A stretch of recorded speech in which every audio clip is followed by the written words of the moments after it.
Hey Dave, I attended the VidCon family happening and it was awesome. Thanks for that reminder. In keeping with the theme of imagining complexity and being a nerd, I see the security in being an ambivert. I agree that both should be excelled well. Things are usually both more than one or the other, only the degree varies. I'm still really stuck and fascinated by the leadership image dynamic of host and guest, which we could probably talk about forever, but here's how I want to branch out today. I'm sure there are similar values embraced in being both a host and guest, and I wonder which ones we choose. What are the shared valuables between both experiences or that of an ambivert? Solitude and company can both include a focus on the values that I want to live out. I also had another story that came to mind in the previous video that I made, but I didn't get to share it, so here it is. In 9th grade around 2009, as a first-time New York State FCCLA officer, we accepted an invitation from National FFA, which is a neighboring CTSO, for my state council and I to go to a week-long leadership training camp in the Adirondack Mountains at Camp Oswegatchie. We spent hours with National FFA members completing challenges that focused on personal leadership and group leadership. Instead of rooming immediately in the main bunk with the rest of my peers and the members of the camp,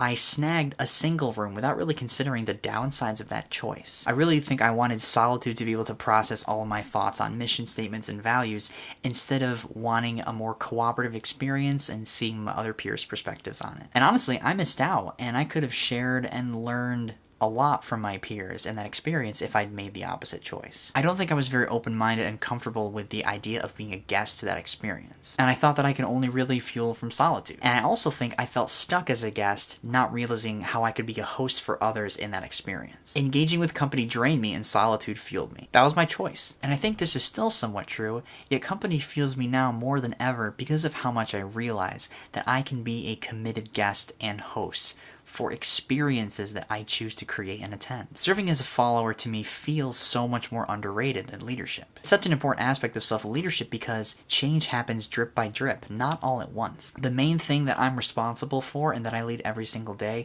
is myself more than the projects that I'm leading. And how I choose to serve well and lead others has a lot to do with how I choose to lead myself. That's why I really value self-leadership. It's truly the first home that we all nurture. Leaders can do anything, but they can't do everything. So I'm wondering, Dave, what are some of the small things you've enjoyed being a committed follower to and serving in small ways and small contributions over time? I'll make a video of my list after I watched yours since I've been thinking about how I'm contributing to things long term. Here's to treating being a host and a guest as an ambivert like a harmonized dance between two sides. Because truly, it's always being both to different degrees. I'll keep on mattering whether I serve many things and changes drip by drip or put my effort into serving more differences to make. Have a great day, Dave, and I'll see you the day before the 2018 Project for Awesome, which is Thursday.